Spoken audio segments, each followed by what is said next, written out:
Assalamu alaikum wa rahmatullahi wa barakatuh. Bienvenue sur Mieux comprendre l'islam, votre chaîne dédiée à l'exploration des principes islamiques et à la clarification des idées modernes à la lumière de notre foi. Aujourd'hui, je vous propose un sujet d'une importance capitale, le développement personnel. Ce concept, omniprésent dans notre société, est souvent perçu comme une clé pour atteindre le succès et le bonheur. Mais qu'en est-il vraiment? Quelle est la place de ces idées dans une vie musulmane? Nous allons examiner de près ce phénomène en mettant en lumière ses dangers et ses dérives, tout en restant fidèles à notre tradition islamique.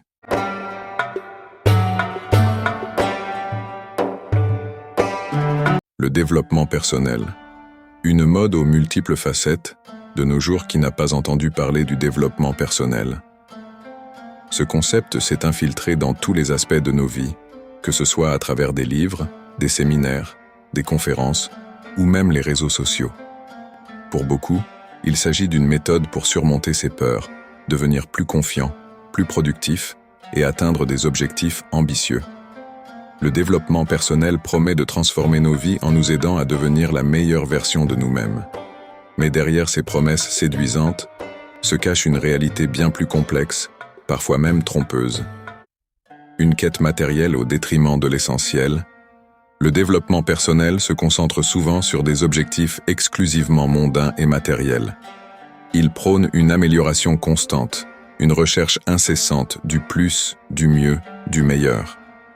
Cette approche pousse les gens à croire qu'ils doivent toujours en faire plus pour être heureux ou réussir. Or, cette course à la performance crée une pression énorme, entraînant une quête sans fin qui peut éroder l'équilibre émotionnel, spirituel et moral. Cela peut conduire à un sentiment de vide intérieur, car en cherchant à remplir sa vie de succès matériel, on risque de négliger l'essentiel, le lien avec Allah.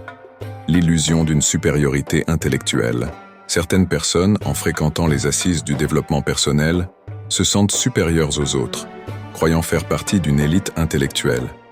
Elles estiment avoir accès à des discours plus profonds, plus philosophiques, voire plus psychologiques, comme si la religion seule ne suffisait pas à répondre à leurs besoins spirituels.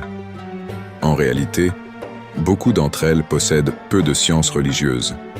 Elles sont attirées par la nouveauté, par ce qui est à la mode, et se laissent séduire par des discours qui flattent l'ego et donnent une illusion de profondeur intellectuelle. Pourtant, il est crucial de se rappeler que la véritable sagesse se trouve dans la simplicité des enseignements islamiques, qui n'ont pas besoin d'être embellis par des concepts extérieurs pour être valides. L'instrumentalisation de la religion, un problème majeur dans le développement personnel, est l'instrumentalisation de la religion par certains conférenciers. Pour donner plus de crédibilité et de légitimité à leurs discours, ils n'hésitent pas à incorporer des notions religieuses, des Corans ouverts en arrière-plan, des expressions religieuses jetées çà et là, voire des versets du Coran récités pour renforcer leurs propos. Ces pratiques donnent une impression trompeuse de religiosité, pouvant induire en erreur ceux qui cherchent un véritable chemin spirituel. Cela banalise également l'utilisation du sacré pour des fins purement mondaines, détournant ainsi le message religieux de son objectif spirituel. Une manipulation des émotions. Ces conférenciers savent que réciter des versets du Coran à des personnes vulnérables, notamment celles qui manquent de confiance en elles ou qui souffrent d'isolement social, touche souvent leur cœur. La foi en Allah est innée chez l'être humain. Elle renvoie directement à la fitra, la nature originelle de l'homme. Cependant, cette manipulation émotionnelle peut amener ces personnes à adhérer aveuglément à des programmes coûteux, croyant qu'ils les rapprocheront d'Allah. Elles paient alors des cotisations, assistant assidûment aux événements et s'investissent pleinement dans ces pratiques, pensant y trouver un salut spirituel, alors qu'elles s'éloignent progressivement des enseignements authentiques de l'islam. La fausse légitimation par des exemples de réussite. Pour renforcer leur influence, ces conférenciers citent souvent des figures célèbres ou des personnes de renom ayant suivi les mêmes formations, avocats, juges, hommes d'affaires, traders. Ils utilisent ces exemples pour donner l'impression que ces programmes sont la clé de la réussite, incitant ainsi d'autres à les suivre. Pourtant, Est-ce vraiment ce que l'islam recommande pour réussir dans cette vie et dans l'au-delà? La vraie réussite ne se mesure pas seulement par le succès matériel, mais par la satisfaction d'Allah. Le danger de la désillusion et de l'abandon de la foi, beaucoup de ceux qui s'engagent dans ces pratiques finissent par ressentir une certaine lassitude, voire une désillusion.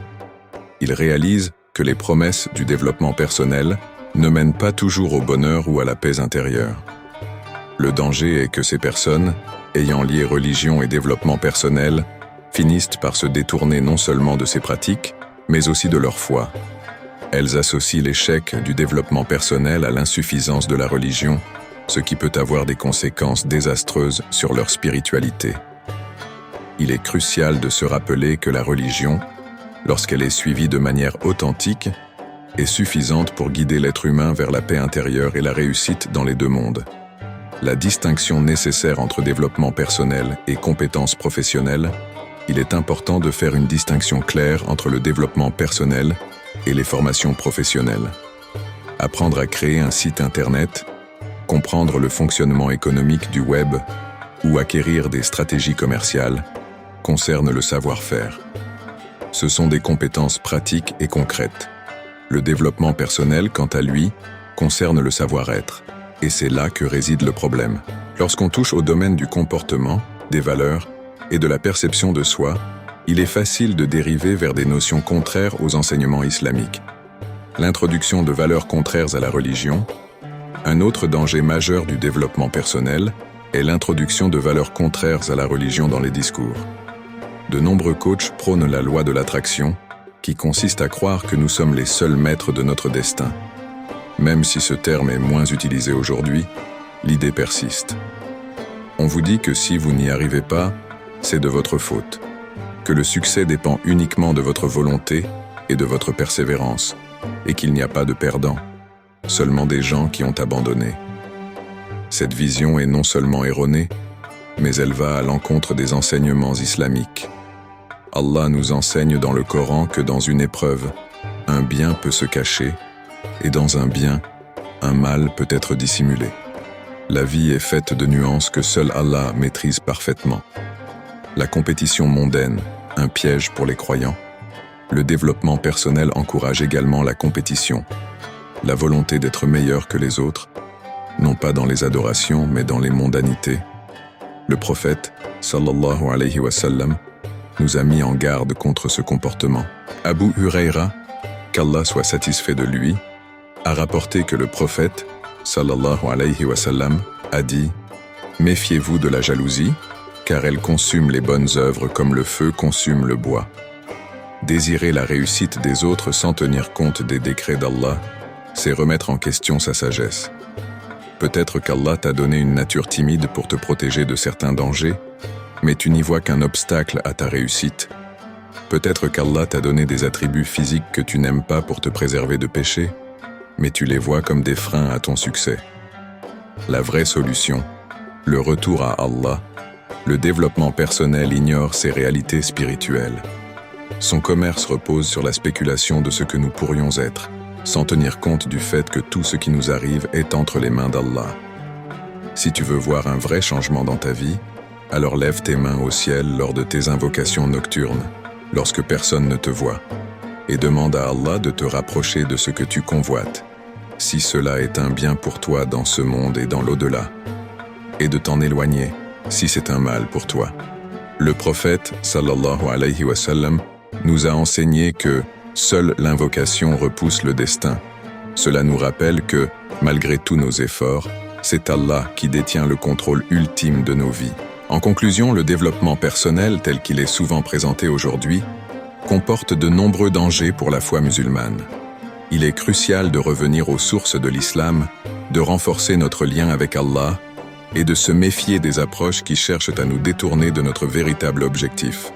Obtenir la satisfaction d'Allah dans cette vie et dans l'au-delà. Qu'Allah nous guide et nous protège. Wassalamu alaykum wa rahmatullahi wa barakatuh.